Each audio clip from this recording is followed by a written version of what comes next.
سرور کائنات شاہ موجودات صلی اللہ علیہ وآلہ وسلم کا ارشاد ہے، جس نے مجھ پر ایک بار درود پاک پڑھا اللہ پاک اس پر 10 رحمتیں نازل فرماتا ہے۔ صلو علی الحبیب صلی اللہ تعالی علی محمد صلی اللہ علیہ وآلہ وسلم۔ الوداع ماہ رمضان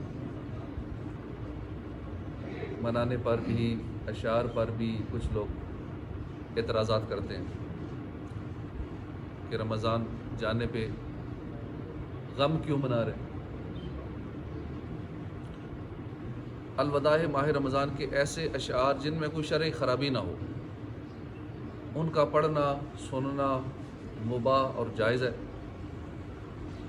البتہ اس میں ثواب حاصل کرنے کے لیے اچھی نیت ضروری ہے۔ مباح کام کو ثواب بنانے کے لیے اچھی نیت ضروری ہے۔ اچھی نیتوں سے وہ کام عبادت بن جاتا ہے، اور جتنی نیتیں زیادہ ہوتی ہیں اتنا ثواب زیادہ ہوتا ہے۔ مثال کے طور پہ الوداع کے حوالے سے ہم یہ نیتیں کر سکتے ہیں، انشاءاللہ اس میں ہمیں ثواب ملے گا۔ رمضان کے غم میں کوئی آنسو نکلے گا، اس کا بھی ثواب ملے گا۔ پریشان ہوں گے، اس کا ثواب ملے گا۔ یہ نیت ہو سکتی ہے کہ الوداع ماہ رمضان پڑھنے سننے کے ذریعے واعظ و نصیحت حاصل کروں گا۔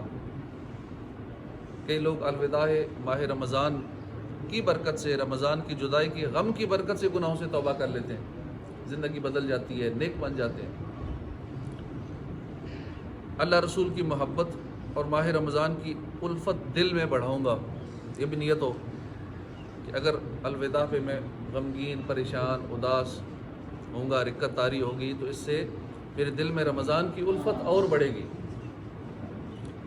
نیکیوں میں رغبت حاصل کروں گا، گناہوں سے بچنے کا ذہن بناؤں گا۔ یہ نیتیں اسی صورت میں درست ہوں گی جبکہ پڑھا جانے والا کلام شریعت کے مطابق ہو اور اس میں واعظ و نصیحت بھی شامل ہو۔ رمضان کی آخری گھڑی تک بارگاہ الہی میں اپنی مغفرت کے لیے وقتاً فوقتاً گریہ وزاری کرتا رہوں گا۔ ایک فرمان مصطفیٰ صلی اللہ علیہ وسلم میں یہ بھی ہے، محروم ہے وہ شخص جس نے رمضان کو پایا اور اس کی مغفرت نہ ہوئی۔ کہ جب اس کی مغفرت رمضان میں نہ ہوئی تو پھر کب ہوگی؟ واسطہ رمضان کا یا رب ہمیں تو بخش دے، نیکیوں کا اپنے پلے کچھ نہیں سامان۔ اس نیت سے الوداع رمضان کے اجتماع میں شرکت کروں گا کہ نیکیوں کا جذبہ باقی رہے بلکہ اور جذبہ بڑھے۔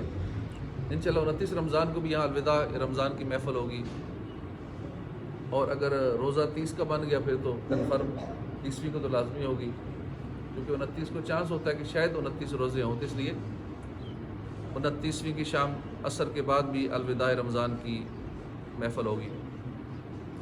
بہت سے لوگ خوف خدا کے سبب گناہوں سے رک جاتے ہیں، مگر افسوس رمضان شریف جو ہی رخصت ہوتا ہے بے عملی ایک بار پھر بڑھ جاتی ہے۔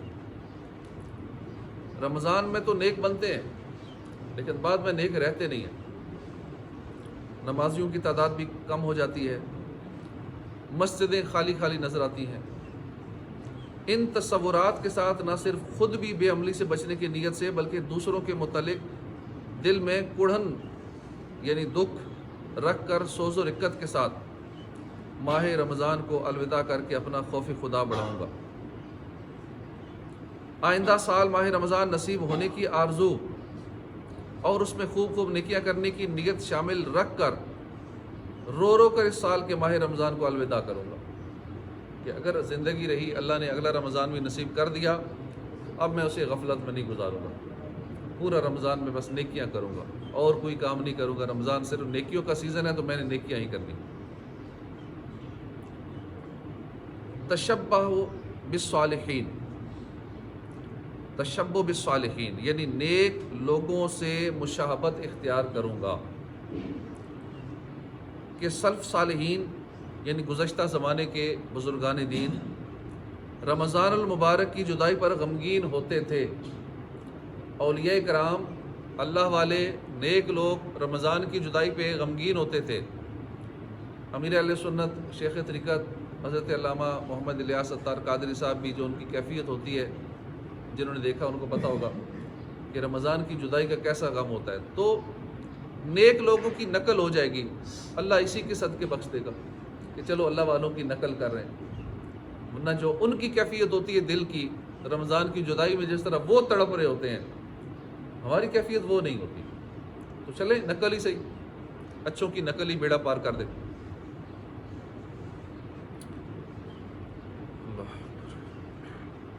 خائفین کے اجتماع کی برکات حاصل کروں گا، یعنی خوف خدا رکھنے والوں کے اجتماع کی برکات حاصل کروں گا. اشعار کی صورت میں مانگی جانے والی دعاؤں میں شرکت کروں گا کہ الوداع کے بعض اشعار اصلاح اعمال، خاتمہ بالخیر اور مغفرت وغیرہ کی دعا پر مشتمل ہوتے ہیں. اللہ رسول اور نیک اعمال کی محبت میں رونے کی کوشش کروں گا. الوداع پڑھنے سننے والوں کو اللہ رسول اور ماہ رمضان کی محبت میں عموماً رونے کی سعادت نصیب ہوتی ہے. جو علم نیت رکھتا ہے وہ اور نیتیں بڑھا سکتا ہے. جتنی نیتیں زیادہ ہوتی جائیں گی، آپ کو رمضان کی جدائی کی غم کا ثواب اتنا بڑھتا چلا جائے گا. ہائے عطار بدکار کاہل، رہ گیا یہ عبادت سے غافل، اس سے خوش ہو کے ہونا روانہ، الوداع الوداع ماہ رمضان. مفتی احمد یار خان نعیمی حدیث پاک کے اس حصے آتاکم رمضان شہر مبارک، یعنی رمضان کا مہینہ آ گیا جو کہ نہایت ہی بابرکت ہے، کے تحت مرآت جلد 3 صفحہ 137 پر فرماتے ہیں برکت کے معنی ہے بیٹھ جانا، جم جانا. اس لیے اونٹ کے طویلے کو مبارک الابل کہا جاتا ہے کہ وہاں اونٹ بیٹھتے ہیں، بنتے ہیں. اب وہ زیادتی خیر جو آ کر نہ جائے وہ برکت کہلاتی ہے، یعنی بھلائی کا بڑھنا. زیادتی خیر جو آئے اور نہ جائے وہ برکت ہوتی ہے. چونکہ ماہ رمضان میں حصی برکتیں بھی ہیں. حصی برکتیں وہ جو ہم فیل کر رہے ہیں، جن برکتوں کو ہم محسوس کر رہے ہیں. سحری افطاری میں کیسی نعمتوں کی کثرت ہوتی ہے، دن بھر کیسی روحانیت محسوس ہوتی ہے، عبادات میں سکون ملتا ہے. نمازی نظر آ رہے ہیں کہ واقعی اتنی صفیں نمازیوں کی، پہلے تو ایک صف مشکل سے ہوتی تھی، اب 4 5 صفیں ہیں. یہ چیزیں محسوس کی جا رہی ہیں کہ واقعی رمضان میں ہے نا کچھ، کہ یہ برکتیں نظر آ رہی ہیں. افطار کی رونقیں ہوتی ہیں، لاکھوں لوگ دنیا بھر میں اعتکاف کر رہے ہوتے ہیں. یہ وہ برکتیں ہیں جو حصی ہیں. اسی طرح بہت سی برکتیں ہیں جو غیبی برکتیں ہیں. تو یہ ساری رمضان کی بہاروں کی وجہ سے ہے. اسی لیے اس مہینے کا نام ماہ مبارک بھی ہے. رمضان میں قدرتی طور پر مومنوں کا رزق بڑھا دیا جاتا ہے. افطار میں رات بھر لوگ طرح طرح کے کھانے کھاتے رہتے ہیں، کتنی نعمتوں کی کثرت ہو جاتی ہے. اس پہ کبھی ہم نے غور کیا کہ یہ برکتیں کیوں مل رہی ہیں؟ کبھی فروٹ آ رہے ہیں تو کبھی اور نعمتیں آ رہی ہیں، طرح طرح کی چیزیں آ رہی ہیں، کھائے جا رہے ہیں. غور کیا مل کیوں رہی ہیں؟ رمضان سے پہلے کی روٹین دیکھ لیں، رمضان کی روٹین دیکھ لیں. رمضان میں رزق میں برکت ہو جاتی ہے. ہر نیکی کا ثواب 70 گنا یا اس سے بھی زیادہ ہو جاتا ہے. اس حدیث پاک سے معلوم ہوا کہ ماہ رمضان کی آمد پر خوش ہونا، ایک دوسرے کو مبارکباد دینا سنت سے ثابت ہے. جس کی آمد پر خوشی ہونی چاہیے اس کے جانے پر غم بھی ہوتا ہے. یہ ایک فطری عمل ہے. وہ چیز ملی، آپ خوش ہوئے، اب وہ چیز جب چلی گئی تو آٹومیٹیکلی غم ہوگا، اور غم ہونا بھی چاہیے. اب جیسے نکاح جب ختم ہوتا ہے تو شرعاً عورت پہ غم لازم ہے. عورت کو جب طلاق ہو جائے، نکاح ختم ہو، شرعاً اس پہ غم لازمی ہے. اس لیے اکثر مسلمان جمعۃ الوداع کو پریشان نظر آتے ہیں، مغموم ہوتے ہیں، چشمے نم ہوتے ہیں، آنکھوں میں آنسو ہوتے ہیں، رو رہے ہوتے ہیں.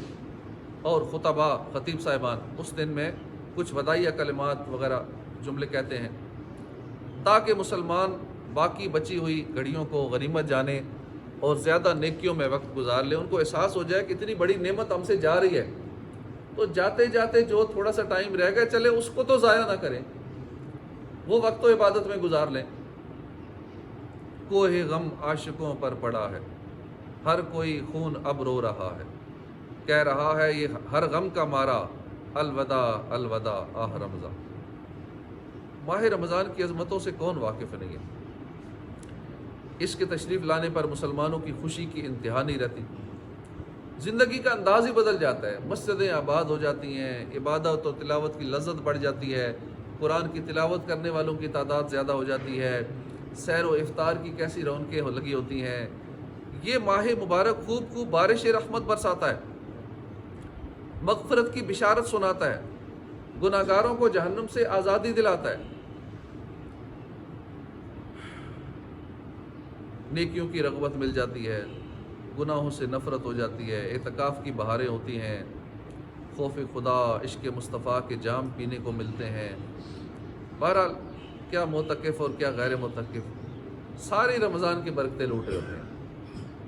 ماہ رمضان سے محبت کے اظہار کا ہر ایک اپنا انداز ہوتا ہے۔ رخصت کے ایام قریب آنے پر بالخصوص معتکفین، عام جو باہر ہیں وہ بیچارے تو دنیا کے اس میں کھوئے ہوئے ہیں، کوئی جام میں لگا ہوا ہے تو ساری توجہ ادھر ہے، کاروبار کر رہا ہے تو اس کی توجہ ادھر ہو جائے گی، لیکن چونکہ اعتکاف والا مسجد ہی میں ہوتا ہے، اب اس کی توجہ زیادہ تر ادھر ہی ہوتی ہے، اب اس لیے اس کو غم اور زیادہ ہوتا ہے۔ جو لوگ اعتکاف میں نہیں ہیں ان کی نسبت معتکف کو زیادہ غم ہوتا ہے۔ باہر والوں تو دنیا کی رنگینیوں میں توجہ ساری ادھر بٹی ہوئی ہے، تو وہ اتنا دھیان نہیں کر رہا، اس کی ایک نارمل روٹین چل رہی ہے، جس عام دن ہے اس کے لیے رمضان کے دن بھی وہی ہیں، وہی ڈیوٹی ٹائمنگ، وہی روٹین، وہی اسکیجول۔ تو بالخصوص معتکفین عاشقان رمضان کا دل غم رمضان میں ڈوبنے لگتا ہے کہ اب مسجد سے جائیں گے تو شیطان پھر گناہ کروانے شروع کر دے گا، پھر وہی پرانی زندگی کی روٹین شروع ہو جائے گی، پھر گناہوں بھرے سلسلے شروع ہو جائیں گے۔ قلب عاشق ہے اب پارا پارا، ہر ایک کا دل پارا پارا نہیں ہوتا، یہ تو عاشقوں کا دل پارا پارا ہوتا ہے، جن کو قدر ہوتی ہے، جو عاشقان رمضان ہوتے ہیں ان کی دل کی کیفیت یہ ہوتی ہے۔ قلب عاشق ہے اب پارا پارا، الوداع الوداع ماہ رمضان، کلفت ہجر و فرقت نے مارا، الوداع الوداع ماہ رمضان۔ دل کو یہ غم کھائے جاتا ہے کہ محترم ماہ ان قریب ہم سے رخصت ہونے والا ہے، وداع ہونے والا ہے۔ افسوس مسجد کی اس پرکیف اور روح پرور مدنی ماحول سے نکل کر ایک بار پھر دنیا کے جھنجھٹوں میں پڑ جائیں گے۔ اب جلد ہی ہمیں غفلت بھرے بازاروں میں دوبارہ جانا پڑے گا، بہت جلد اعتکاف کی برکتیں رمضان کی رحمتوں بھری فضاؤں سے جدا ہو جائیں گی۔ اس طرح کی سوچوں کے سبب عاشقان رمضان کے دل غم رمضان سے بھر جاتے ہیں۔ تیرے آنے سے دل خوش ہوا تھا اور ذوق عبادت بڑا تھا، اب دل پہ ہے غم کا غلبہ، الوداع الوداع رمضان۔ غفلت میں گزارے ہوئے ایام رمضان کا خوب صدمہ ہوتا ہے کہ میں نے کتنا ٹائم غفلت میں گزار دیا، نیکیاں نہیں کی، زیادہ عبادت نہیں کر سکا، مسجد کی بے ادبیاں ہو گئیں، عبادتوں میں سستیاں ہو گئیں۔ دل پہ خوف سا چھا جاتا ہے کہ کہیں ایسا نہ ہو کہ ہماری کوتاہیوں کی وجہ سے، رمضان کی ناقدری کی وجہ سے، مسجد کی بے ادبیوں کی وجہ سے کہیں ہم سے اللہ ناراض نہ ہو گیا۔ ہم تو مسجد میں اعتکاف کرنے آئے تھے کہ ثواب ملے گا، حج عمرہ کا ثواب ملے گا، لیکن یہاں آ کر مسجد کتنی بے ادبیاں کر ڈالی رمضان کی ناقدری کی، کہیں ہمارا رب ہم سے ناراض تو نہیں ہو گیا۔ اللہ کی بے پایاں رحمتوں پر ٹکٹکی بھی لگی ہوتی ہے کہ اللہ کریم بھی ہے، ہو سکتا ہے مجھے بخش بھی دے، میں اس کے گھر آ گیا ہوں اعتکاف کرنے۔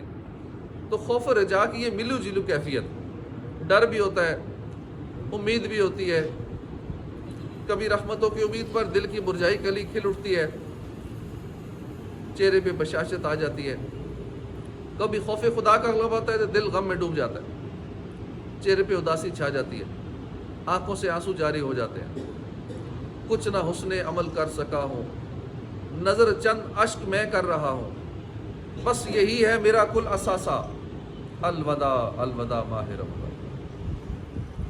عاشقان رمضان کو یہ احساس بالخصوص تڑپاتا ہے جب یہ سوچ آتی ہے نا کہ رمضان تو آتا رہے گا، اگلے سال پھر رمضان آئے گا، مگر نہ جانے ہم زندہ رہیں گے یا نہیں، رمضان کی برکتیں نصیب دوبارہ زندگی میں ہوں گی یا نہیں۔ جب گزر جائیں گے ماہ 11، تیری آمد کا پھر شور ہوگا، کیا میری زندگی کا بھروسہ، الوداع الوداع ماہ رمضان۔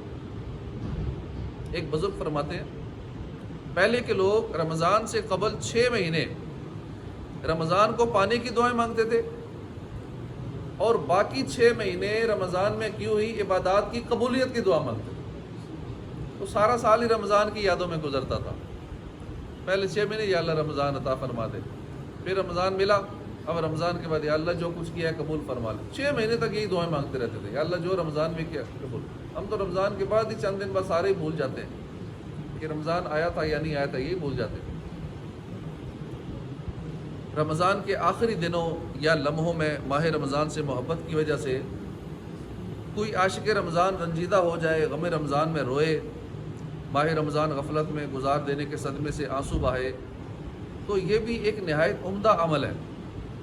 اچھی نیت پر یقیناً وہ ثواب کا حقدار ہے۔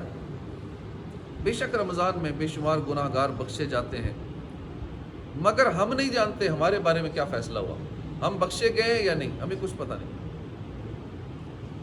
یقیناً جو غافل مسلمان ماہ رمضان میں مغفرت سے محروم ہوا وہ بہت زیادہ محروم ہوا، کہ رمضان میں بھی جو بخشا نہیں گیا، حالانکہ کتنی تعداد بخشی گئی، روزانہ 10 لاکھ، ہر جمعے کو ہر لمحے میں 10 لاکھ، آخری روزے کو پورے مہینے کی تعداد کے برابر، عید والے دن پھر بے حساب کی مغفرت ہو رہی ہے، یعنی کروڑوں اربوں لوگ بخشے جا رہے ہیں اور میرا نام ان میں نہ شامل ہو۔ اس کا مطلب اتنی بڑی بدبختی کہ رمضان میں اتنی خلقت بخشی گئی، میں پھر بھی نہیں بخشا گیا، تو اتنا برا ہوں، میں اتنا گناہ گار ہوں، رب کی نظر میں میری بالکل کوئی ابھی ویلیو نہیں ہے کہ میں اتنا اپنے رب سے دور ہوں کہ میری مغفرت ہی نہیں ہوئی۔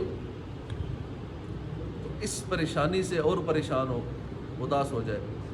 فرمان مصطفیٰ صلی اللہ علیہ وسلم ہے، اس شخص کی ناک خاک آلود ہو جس پر رمضان آئے پھر اس کی بخشش سے پہلے ہی گزر جائیں۔ میں ہائے جی چراتا ہی رہا رب کی عبادت سے، گزارا غفلتوں میں سارا رمضان یا رسول اللہ، میں سوتا رہ گیا غفلت کی چادر تان کر افسوس، خدا را میری بخشش کا ہو ساما یا رسول اللہ۔ تقریباً 625 سال پہلے ایک بزرگ گزرے، قاہرہ مصر کے ایک صوفی بزرگ تھے اور مکہ مکرمہ کے مقیم، مبلغ سیدنا شیخ شعیب حریفیش، 810 ہجری میں ان کا وصال ہوا۔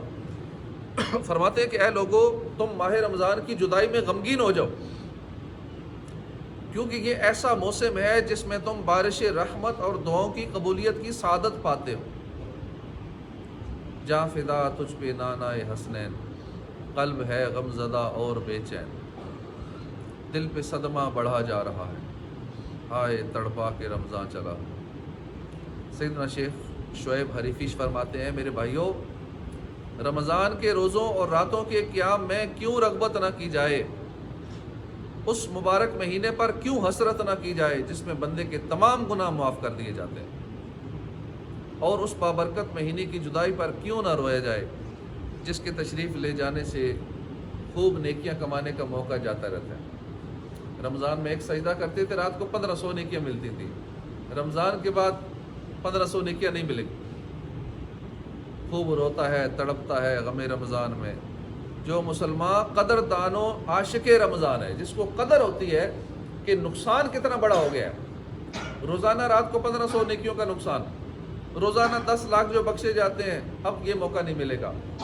رمضان میں نفلوں کا ثواب فرضوں کے برابر، یہ موقع ہاتھ سے نکل گیا۔ فرضوں کا ثواب 70 گنا، یہ چانس بھی چلا گیا۔ رمضان میں ہر لمحہ عبادت میں گزرتا تھا، یہ موقع بھی ہاتھ سے گیا۔ روزہ دار سوتا رہتا تھا تو بھی اس کی نیکیاں لکھی جاتی تھی، وہ بھی وقت اس کا عبادت میں، ہر سانس عبادت میں، سحری عبادت، افطاری عبادت، سارا دن روزے میں عبادت، ساری رات اس کی عبادت، تراویح عبادت، نماز کا انتظار کر رہے تو یہ عبادت، تلاوت عبادت، یعنی ہر کام 24 گھنٹے روزہ دار کے عبادت میں ہی گزرتے تھے۔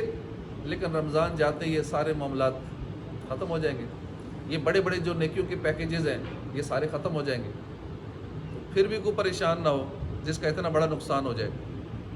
زمین و آسمان روتے ہیں اس امت کے اس غم پہ کہ ان لوگوں کا کتنا بڑا نقصان ہو گیا. تو زمین و آسمان روئیں اور بندے کو پرواہ ہی نہ ہو مسلمان کو کہ میرے ساتھ ہوا کیا ہے. اللہ پاک ہمیں رمضان نصیب فرمائے.